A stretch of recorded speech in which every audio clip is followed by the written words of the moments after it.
What's up, my people? You're now tuned in to Me TV.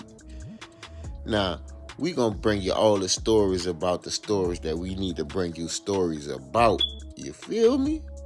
So, that's what we gonna do.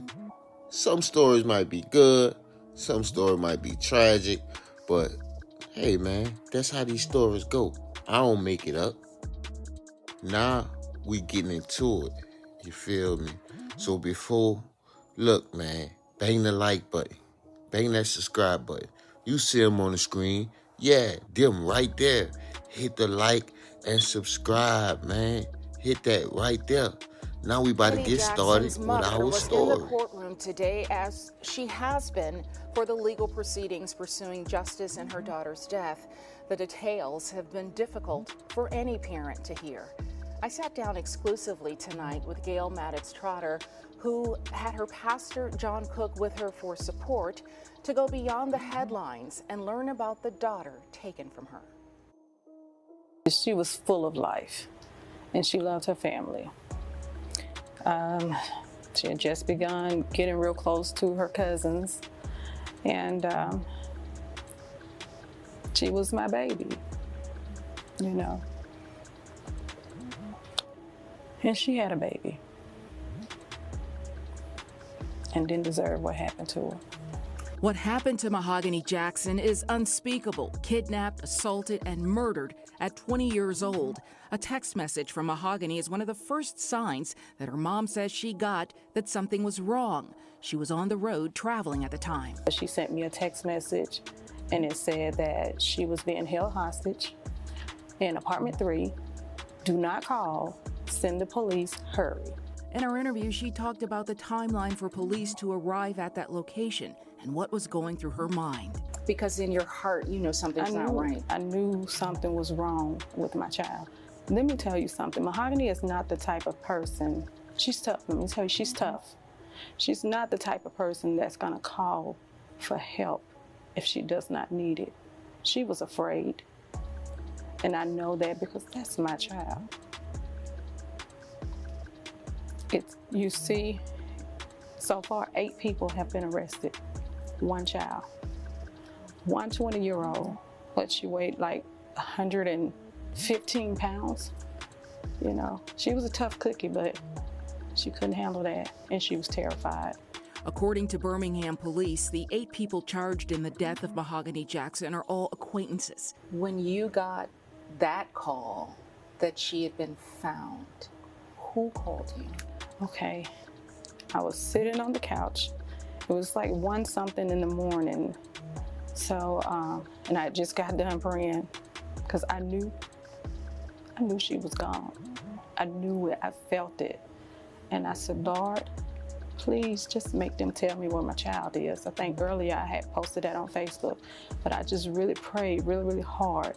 And I said, Lord, please just let them tell me where my child is. And it wasn't about 5 minutes later, I got a text message through Messenger, and it was a lady, and she was telling me, you know, to please call her. She had information pertaining to my daughter. Information about the fate of Mahogany Jackson that turned out to be true. A message Gail Maddox-Trotter says came from a woman who too was a mother. What did you think of that act? That mom intervening in that way? I just felt, I was thankful. I was thankful. She had this message for young adults. But ultimately, my goal from this, what has happened to my daughter, is that other kids her age will recognize and realize when your parents tell you, hey, this person, they don't mean you any good.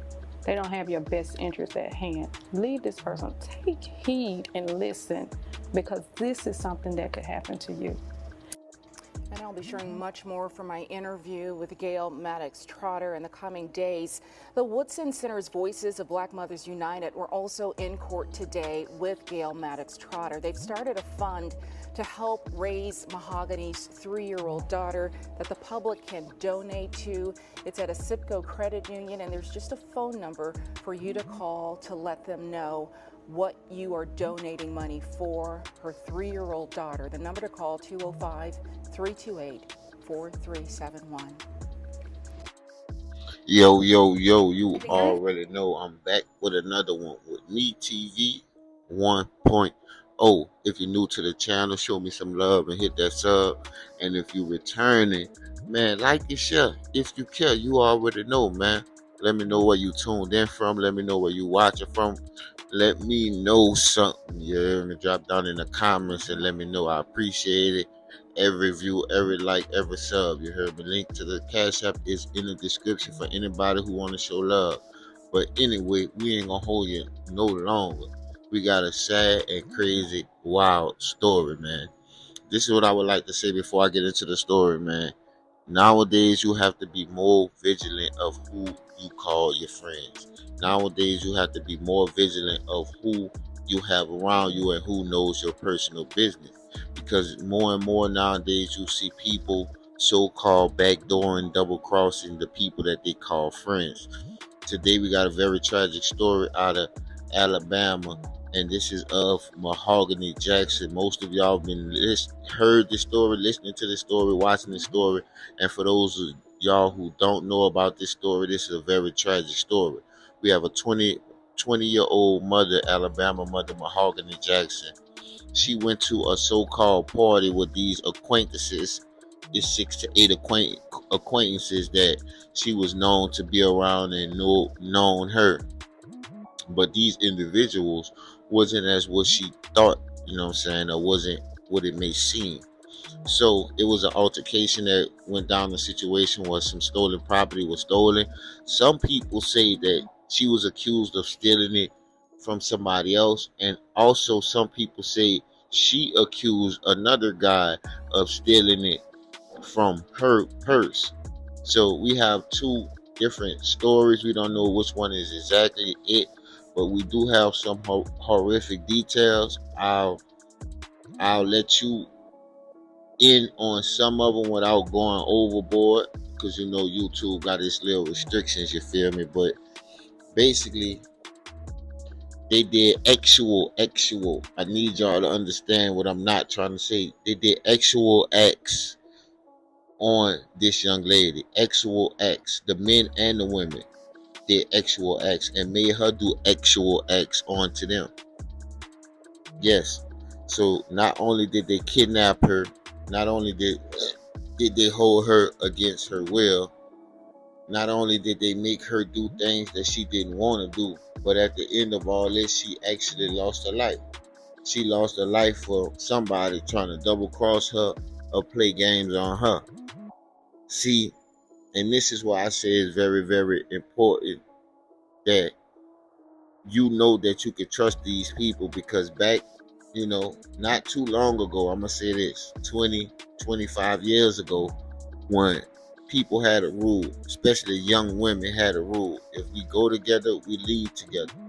And that's what I'm not seeing nowadays when we're in 2024. And, you know, approaching 2024, I'm starting to see it more. But now it's just completely out of control. This 20-year-old mother of one is no longer here due to the fact that we have some straight demons, straight devils out here lurking and preying on individuals who can't really protect themselves. That's why it's imperative that we make necessary choices to keep our life in line, keep our safety in check, and keep ourselves out of trouble, because you have people that you so-called friends that you care about that's doing stuff like this. But I'll be back with more commentary. I want y'all to watch these news clips real quick, you heard? Details in the death of Mahogany Jackson. 6 of the 8 suspects in court today. Thank you so much for joining us here at 6. I'm Brittany Decker. I'm Guy Rawlings. We've been following the Mahogany Jackson case. WVTM 13's Aaron Llewellyn, live and local in Birmingham tonight outside the Jefferson County Courthouse. A lot of the details too gruesome to talk about, Aaron. Yeah, Guy, Brittany, the hearing today lasted for about 3 hours, and the legal teams went through the details of what led up to Mahogany Jackson's death and even uncovered some new details about her final moments, and some of it was too unbearable for her family to hear. Now, today we know that the defense attorneys claim that Jackson was at one of the suspects' house, Brandon Pope, and questioned him about a gun that she says was stolen and money that was also stolen from her purse at some point throughout the day. She even made him strip to prove he didn't have it. Now, Pope told Harris to do something to her because she made him strip. Now, the detectives working the case say Jackson was assaulted multiple times throughout the time she was being held against her will. Now, both Jackson and some of the suspects' families were in the courtroom today for the detailed hearing, some of it becoming emotional. Now, District Attorney Danny Carr says her family might be disappointed some of the charges were reduced or thrown out, but they are one step closer to justice. They understand the circumstances, but they also appreciate what we have in front of us, and they understand that this is a marathon and not a sprint. There's still a lot of work ahead of us, and we'll be there with them every step of the way and make sure that there's accountability. Now, later in the day before Jackson died, she was put in Harris's car, and he, Pope, and McDowell took her to clean Harris's car out. Even though the defense claims Harris said they were taking her back to her house, that's when Harris is accused of pulling the trigger and shooting Jackson in the back of the head. Now, District Attorney Danny Carr calls this one of the most gruesome murders he's ever seen. Since I've been in this office, I've had some, yes.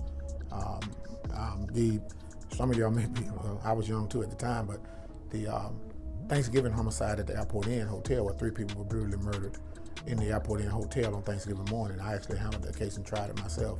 That was a very brutal case.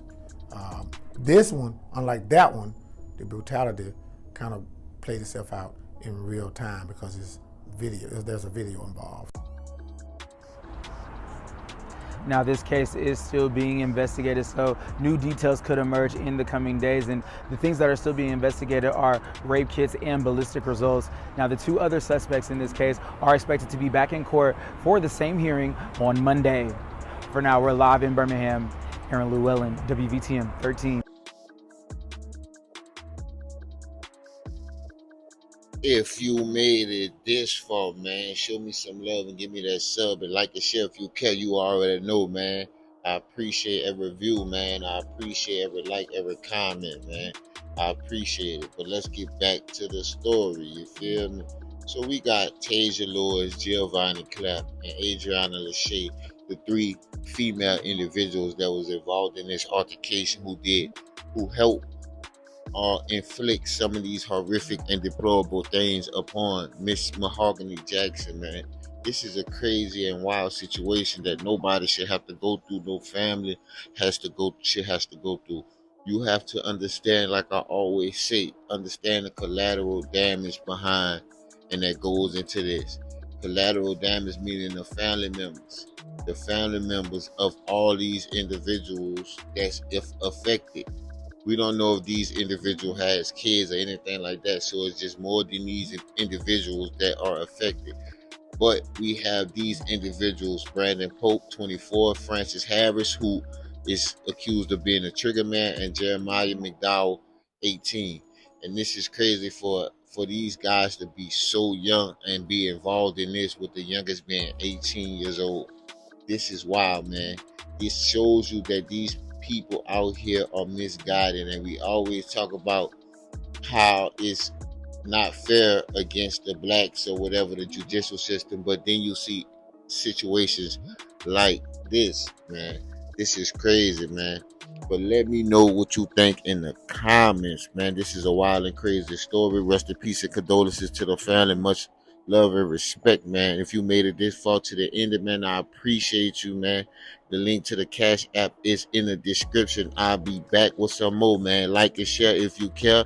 If you new, hit that sub and show some love. You already know, man. I'll be back with another one with me TV 1.0. You heard? Once again, I appreciate it and I'm appreciative of y'all. You heard?